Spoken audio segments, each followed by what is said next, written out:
ವಿಧಿಯ ಆಟ ವಿಚಿತ್ರ ಅನ್ನೋದಕ್ಕೆ ಇದೀಗ ನಾವು ಹೇಳುವ ಕರುಣಾಜನಕ ಕತೆ ಸಾಕ್ಷಿಯಾಗತ್ತೆ.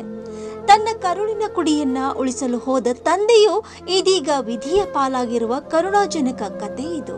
ಹೌದು, ಧಾರವಾಡದ ಸಂತೋಷನಗರದಲ್ಲಿ ಮನೆಯೊಂದರಲ್ಲಿ ಕಳೆದ ಆಗಸ್ಟ್ 15ರಂದು ಬೆಂಕಿ ಕಾಯಿಸಿಕೊಳ್ಳಲೆಂದು ಕುಪ್ಪಡಿ ಇಡಲಾಗಿತ್ತು.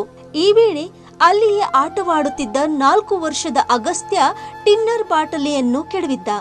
ಪರಿಣಾಮ ದೊಡ್ಡದಾಗಿ ಹೊತ್ತಿದ್ದ ಬೆಂಕಿಯ ಕೆನ್ನಾಲಿಗೆ ಬಾಲಕನ ದೇಹ ಸುಟ್ಟು ಹೋಗಿತ್ತು.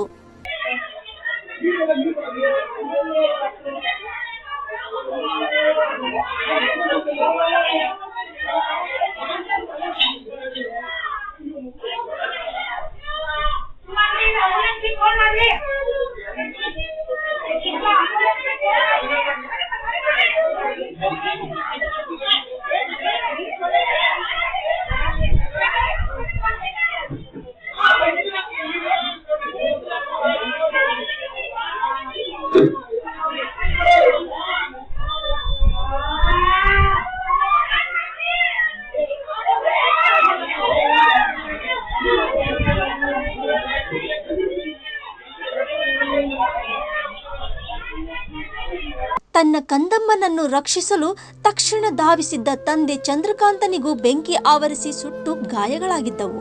ತಡ ಮಾಡದ ಮನೆಯವರು ತಂದೆ ಮಗನನ್ನು ಕಿಮ್ಸ್ ಆಸ್ಪತ್ರೆಗೆ ದಾಖಲಿಸಲು ಮುಂದಾದಾಗ ಸ್ಥಳದಲ್ಲೇ ಬಾಲಕ ಅಗಸ್ತ್ಯ ಜೀವ ಬಿಟ್ಟಿದ್ದ. ಅತ್ತ ಕಂದನ ಸಾವು ತಿಳಿದಿದ್ದ ತಂದೆ ತೀವ್ರ ನಿಗಾ ಘಟಕದಲ್ಲಿ ಚಿಕಿತ್ಸೆ ಪಡೆಯುತ್ತಿದ್ದ ಚಂದ್ರಕಾಂತ್ ಅವರು ಇಂದು ಚಿಕಿತ್ಸೆ ಫಲಕಾರಿಯಾಗದೆ ಮೃತಪಟ್ಟಿದ್ದಾರೆ. ಚಂದ್ರಕಾಂತ್ ಮಾಶ್ಯಾಳ್ ಮೃತ ದುರ್ದೈವಿಯಾಗಿದ್ದು, ಇದೀಗ ತಂದೆ ಮಗ ಇಬ್ಬರನ್ನು ಕಳೆದುಕೊಂಡ ಕುಟುಂಬಸ್ಥರ ಆಕ್ರಂದನ ಮುಗಿಲು ಮುಟ್ಟಿದ್ದು, ಈ ಘಟನೆಯನ್ನು ಕಣ್ಣಾರೆ ಕಂಡ ಜನರು ಕ್ರೂರಿ ವಿಧಿಗೆ ಧಿಕ್ಕಾರ ಹೇಳಿದ್ದಾರೆ.